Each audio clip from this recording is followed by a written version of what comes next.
Again in the middle of nowhere, but this time in peak summer afternoon.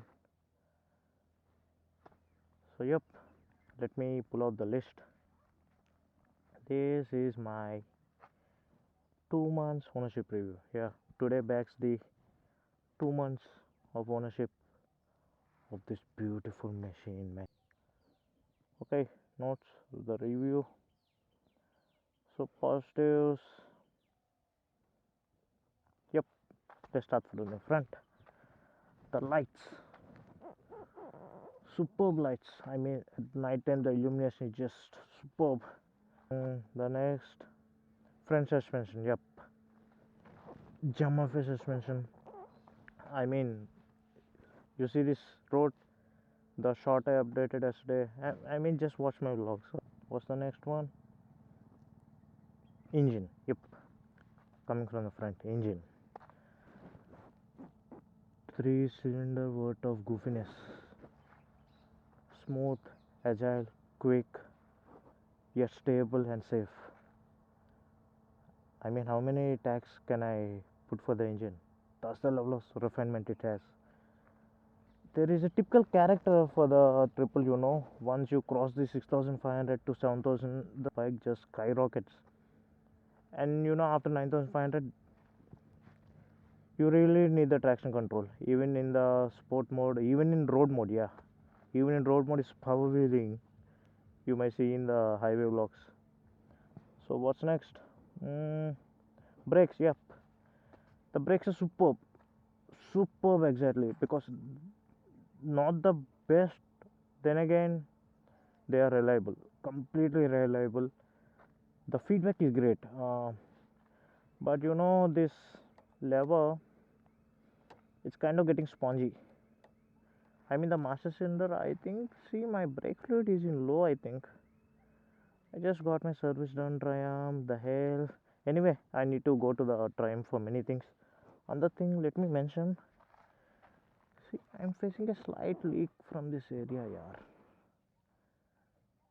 Yeah, it's not often, but from the last 3 to 4 days I am wheeling the bike. Literally, if I take the bike out, I'm wheeling. This leak is not there before my wheelie practice, only after I started doing wheelies, slight leak there. I checked the overall bike, nothing much. I think, yeah, we got here a slight leak. Yeah, so I need to get that checked. I also need to tell them about the master cylinder brake oil level. And you see this button, yeah, see, sometimes it gets stuck. So next, comfort. Yep, the ergonomics are pretty great. You pretty much see it in not upright position. Trust me guys, on a ballistic bike like this, if you are in an upright position, you're done, man. Because even with a slight crouch down position with a race helmet, the engine race is literally MotoGP level certified. Yes, even this is reaching its limits. That's the level of Windblast you will get. But after 160, yes, still 160, 170, I don't know what magic Triumph has done, because this is as naked as a naked can get. But the Windblast, you can comfortably cruise at 140 to 150, depending upon your weight. I am 85 kilos with riding gear and all. I'm 90 kg, so I'm pretty much a rock sitting on the bike. If you are a little bit lesser weight, I think a slight 10 to 15 kilometer variance, that's it. So next, the dash. Yeah, some people might hate it, I like it. I'm more of a manual guy. Honestly speaking, the TFT, I never liked the 2020 onwards model RS TFT. But if I will bluntly say it, if the 2024 variant has the 2019 layout for the TFT, I would have buy the RS. Only for the screen I would have buy the RS. So what's next? Dash tech. Yep, features. Cornering traction control, cornering ABS, pretty much secured, especially for a guy like me who is jumping from directly. I'm upgrading from RR310, so mine is what, like 34 horsepower, and this is like 120, like 4 times multiplied. Yep. So the futures, let it be the cornering traction control, the cornering ABS, they definitely work, guys, and they are especially transparent. The tires, I'm actually kind of having mixed opinions, because the rear 1500 kilometers it took for it to completely settle down. After 1500 kilometers, now I am liking the tire. The front, I think I need to complete on the few kilometers, so I don't know. The rear, I'm absolutely confident. The front, it is good, but then again, it left me wanting once the rear tire has break. So there goes the tires. And next, one of the good things, the ground clearance. Just look at the slant it is, and still you see that ground clearance. I measured it using a scale, it's minimum 160.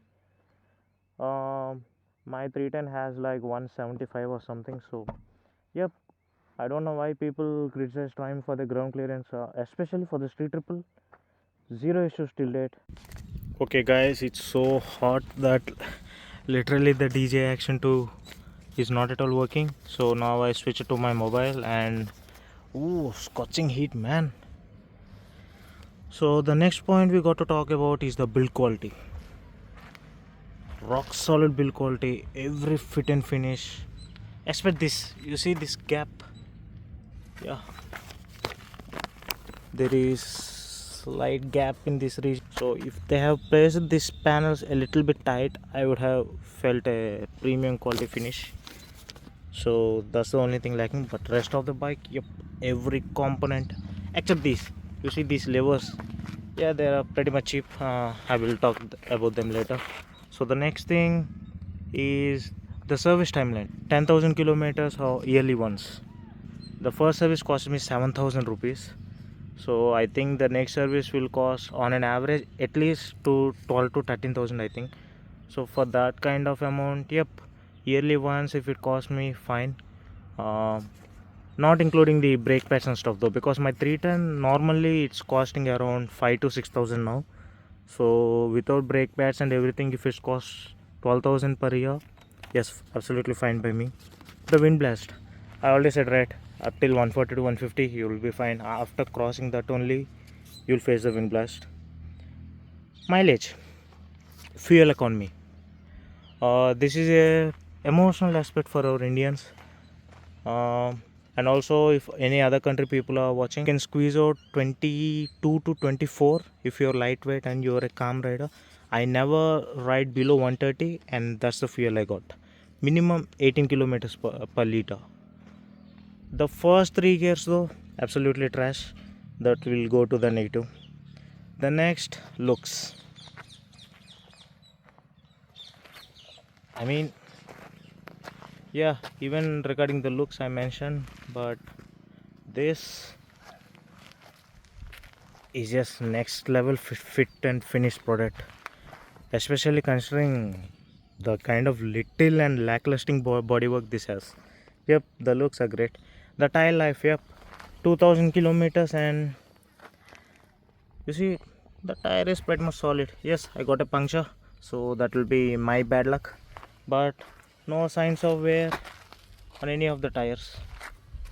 The rear tire is genuinely surprising, because from the last 100 kilometers I am trying burnouts, I am trying wheelies, but still it seems rock solid. And the last positive, the ABS tuning. Yes, one of the reason I never liked the 2020 is the ABS kind of intruding tuning on this, rock solid. So now the negatives, the cons. What would be the cons? The first one, yeah, the seat protrudings. You see these, see why it came out? This is getting stuck with our pants. Yep, especially when you are on highway cruise, when you have a nice cruise and when you want to go to an aggressive position and you slightly scoop back, your fans definitely getting stuck to that. That is the biggest con of this bike. Yes, the biggest. I mean, I don't know how Triumph could miss such a simple yet. Yeah, there is absolutely no need. They could have just given a small, smart, curvy kind of design. They made it a pointy design, and yes, now it's getting stuck. The next levers, yep. These levers, I mean, come on guys, 12.5 lakhs, 12 lakh 60,000 without discount. But still, yep, these levers, I mean, there is not even adjustability here. But also,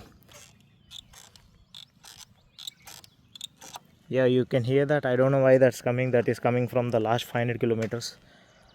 So yep, the seat protrudings are biggest con, because you know, I'm kind of faced that on the delivery day itself. Yes, the bike speed is not done yet. I was just moving the bike to the crane area and I noticed that, so I adapted myself. But if you did not face that and suddenly face that on highways or when you're on high speeds, yes, definitely a scary thing to encounter. The levers, yep, no adjustability. The lack of adjustability itself makes the clutch a little bit hard to operate. The brake is also, yep, the design itself, you know, no matter what reach you keep in, it kind of wants you to have better levers. I'm actually working on that. So when that is done, there comes the dash. Yes, I said I like the dash, right? But there is one issue with the dash, the brightness. Yes, especially when riding in sunny days, you might feel, right, the sun reflections are almost blanking out. I can read the tachometer clearly, but the speed is a little bit less visible. The tachometer though is superb, man, especially compared with the RS. This thing got a sure-footed visibility for the tachometer, which is absolutely I need as a beginner who was handling this kind of powerful machine for the first time. Then comes the, yeah, talking about the dash. I hope rider mode, in spite of the traction being on, I hope they would have let for a little bit of the slip and the wheelie the RS model lets, because you know, now I am completely disabling the traction and learning wheelie and stuff. But you know, it's better a little safety net. Then comes the mud splash. Yes, this is why I let the bike be dirty. You see this? Yep, even the seat and even on my backpack, one or two have even fallen on the tank too. Yes, that's the level of mud splash this bike have. See? Yeah, don't bash me guys, for the video sake I have let the bike sit like this. The next thing is the accessories cost. I have few accessories, like see these engine casings. What else are Triumph original? Just this tank pad. Now I decided to get the belly pan and the fly screen, and the cost is humongous guys. Definitely, I mean, 18,000 for that plus taxes, and 17,000 for the fly screen and taxes. Yeah, damn costly. And then there are the low rev wipes. Yes, especially the until you cross 5,000 rpm or so, there is definitely wipes, especially on the steering. The mirrors kind of get buzzy, but they will settle down just after 2,000 rpm or so. But especially the steering is, yes, it's vibey. Okay guys, so there you go.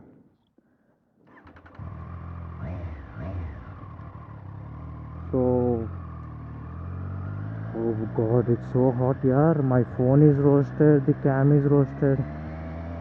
They are not even working for 2 minutes.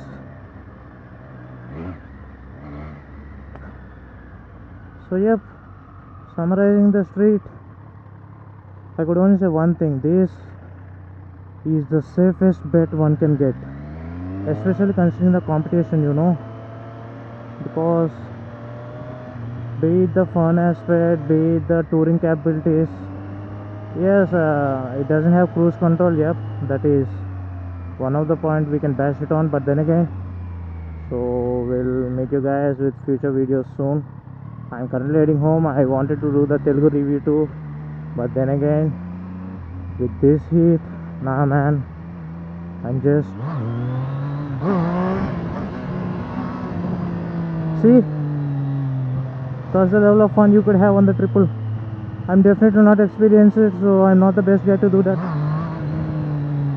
Yeah, intoxicating engine, man. You just want to exploit every inch of that rev band.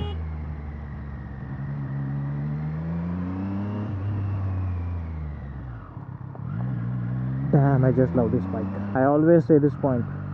The C triple is always an option giver. It always gives you a choice. Okay guys, so yep, I think I will conclude the video. One phenomenal bike.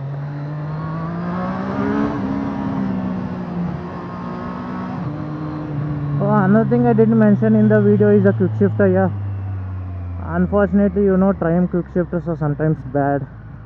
Bad luck per se, also I don't know. Yes, my bike was one of that unit which has a faulty quick shifter. Also, I don't know. 60% of the time it just doesn't work.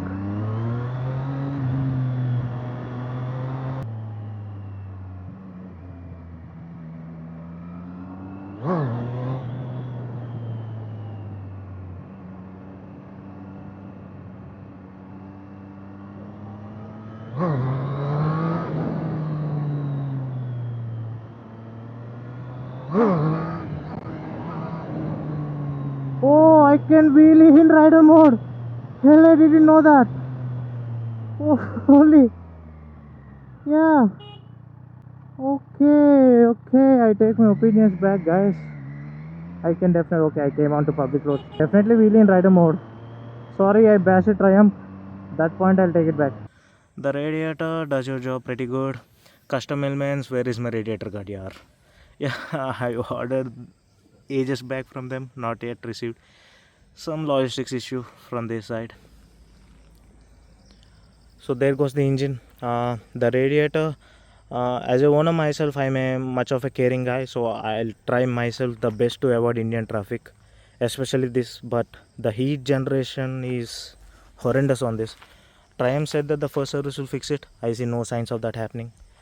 There is no much splash design. Maybe I already got the number, so when I fix the number plate, it might resolve a little bit. Not expecting much. I'm hoping at least a little bit of resolution on that. The paint though, man. If you want to see this color, not during the day, not during the night, especially not during this time, choose a good time like evenings when the sunset is the perfect time to enjoy this. Prime should have made this sunburst orange or something, the name. Superb color for the sunset views, man.